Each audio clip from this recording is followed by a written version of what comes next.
These are hardcore criminals. You know, we took many people off the streets of Washington, D.C. They're hardcore. They're not going to be good.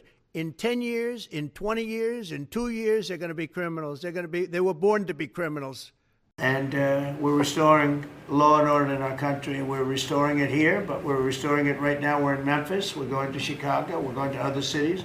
Whatever you can do to get crime down, I'll take anybody, and it'll be.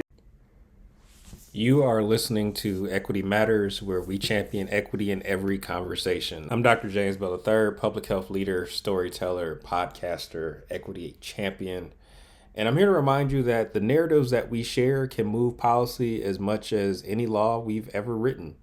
I really want to get into today's conversation.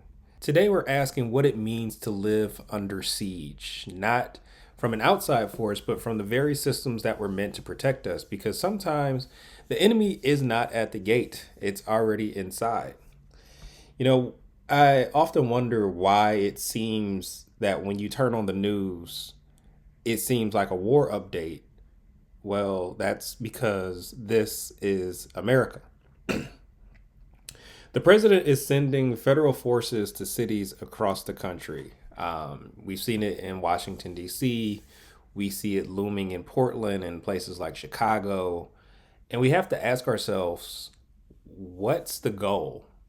Is it to restore law and order? Because underneath that language of law and order is a very old story, one that America keeps retelling. And that's that Black and brown communities are inherently dangerous and that peace only comes through control.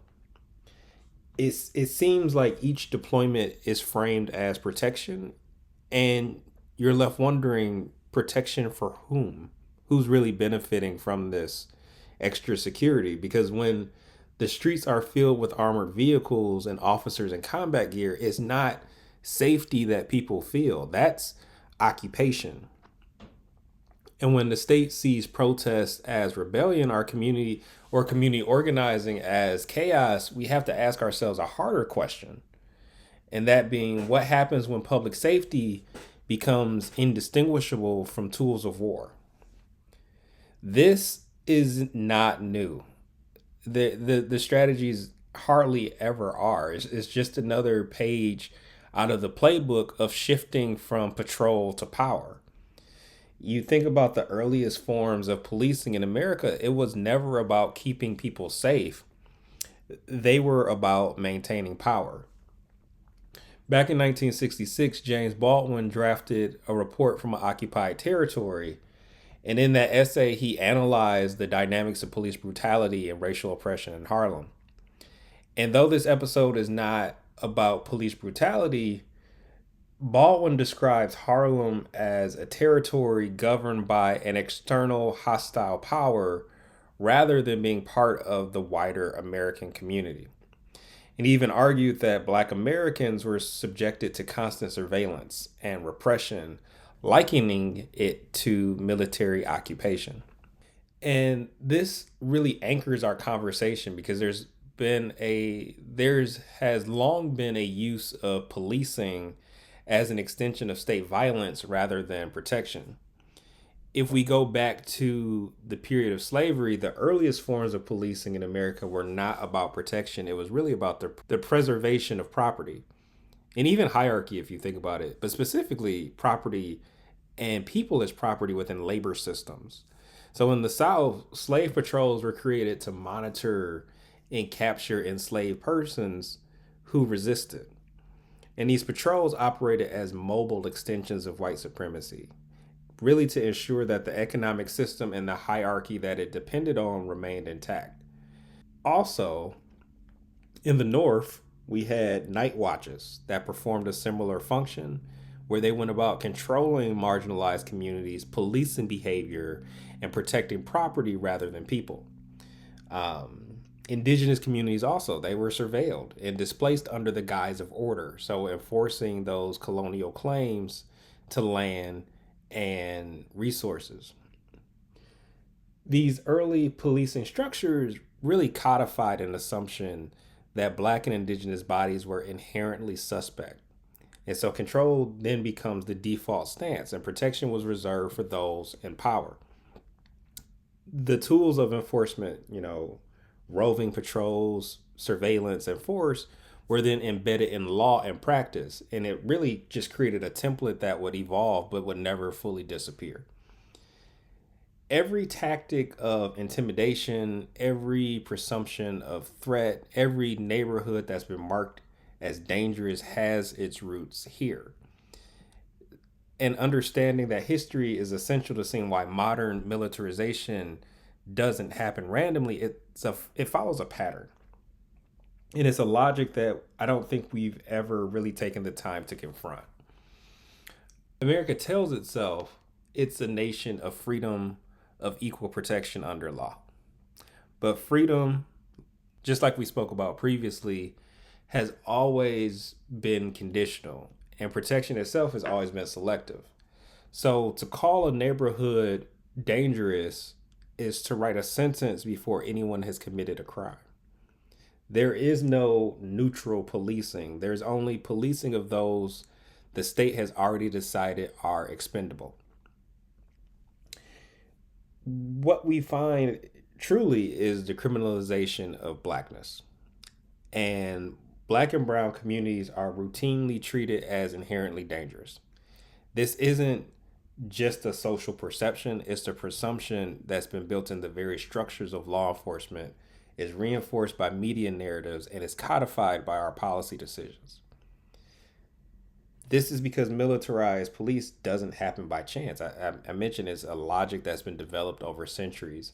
And the communities that are coded as dangerous are those that are historically marginalized, the ones that are disenfranchised, and the ones that are excluded from protections the state promises. So the presumption becomes clear that Black and brown lives are more likely to be criminalized and not protected, to be policed and surveilled. That coding itself isn't abstract. It's intentional and strategic. It's been institutionalized. You think about zoning and housing policies that literally segregate Black and brown communities, where you concentrate poverty and you make neighborhoods appear high risk in crime statistics. You have those stop and frisk and predictive policing programs that disproportionately target the same communities, reinforcing a pre-existing assumption of threat. And then you have the media that also plays a role that amplifies fear, portraying Black and brown neighborhoods as hotbeds of crime. But they, at the same time, they ignore structural causes like underinvestment, lack of jobs, and historical disinvestment. So now you have, every interaction with law enforcement, every raid, every checkpoint is informed by centuries of institutional bias and racial coding.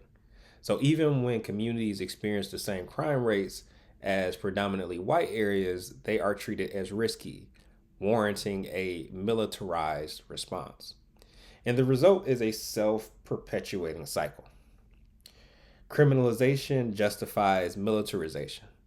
Militarization reinforces fear, and fear validates further policing. This is a system that has been designed to control and not to serve. And the consequences themselves are profound, because when a community is assumed dangerous from the outset, every interaction reinforces that narrative. You have children who grow up under surveillance. You have residents who experience trauma and distrust, and the neighborhood itself is treated as expendable in the pursuit of order. This means that safety has become conditional and justice has become selective.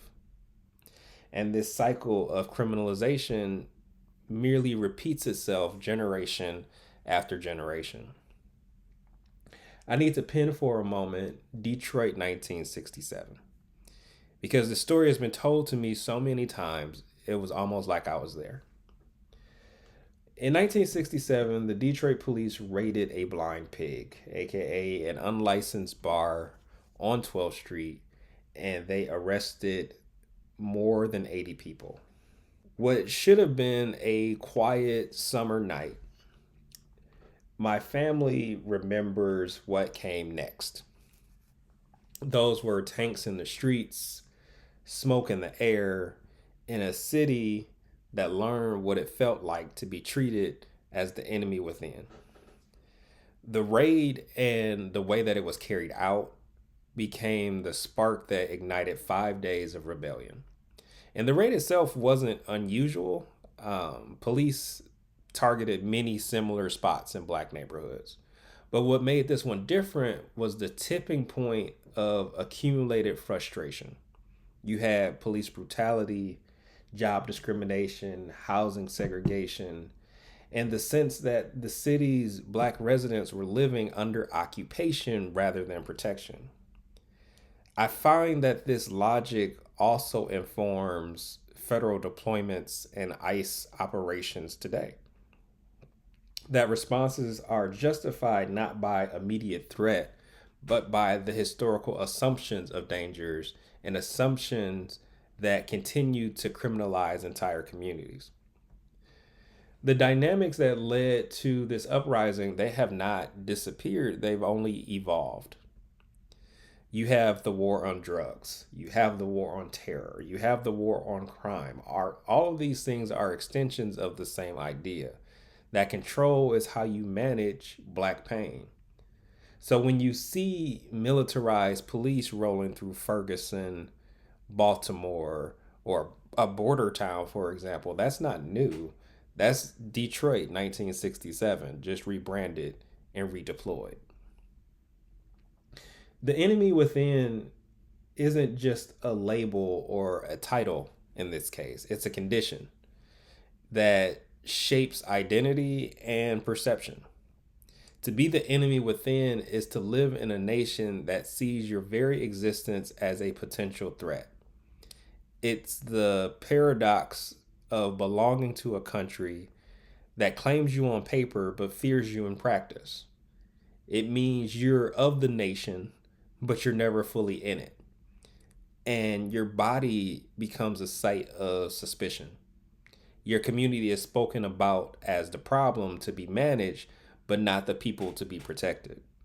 And to be the enemy within is to live under permanent suspicion. Your contribution and even your innocence will never outweigh the presumption of danger. I also want to point out that being treated as the enemy on your own land leaves more than scars. Two specific threats that I often think about are the distrust of systems, something that we've also been exploring quite a bit here on Equity Matters, but specifically the very structures that are meant to protect you become symbols of surveillance and control. Distrust doesn't appear out of thin air. It's learned through experience. When every institution that claims to serve the public has at one time or another been used to control or exploit you, trust becomes a luxury that you can't afford. You recognize urban renewal has become coded language for displacement.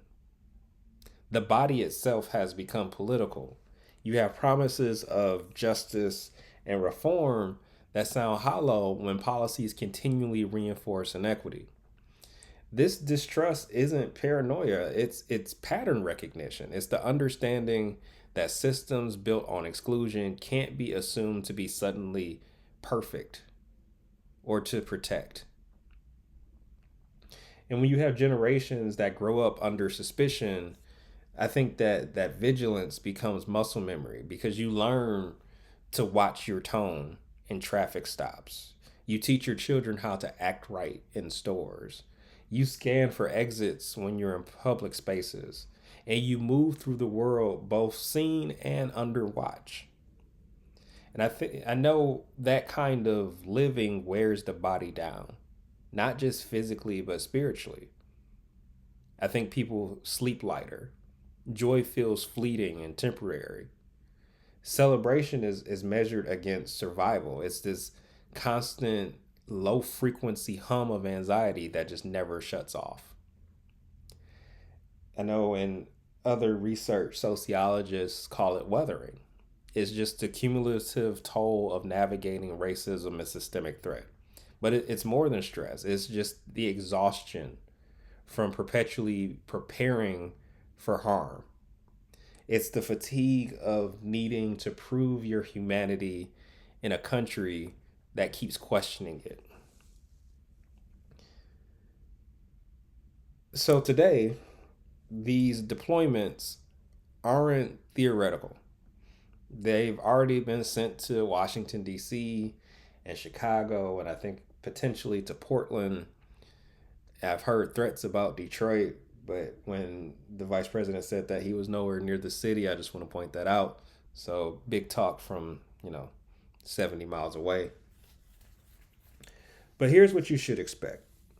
Expect more armored vehicles, expect more checkpoints, more federal or guard patrols near federal sites and protest areas. And these are moves that raise tensions even when local crime trends don't justify an occupation style response. The thing about deployments, they tend to provoke protests and political pushback and lawsuits. And we're starting to already see some of those legal challenges and definitely the public condemnations.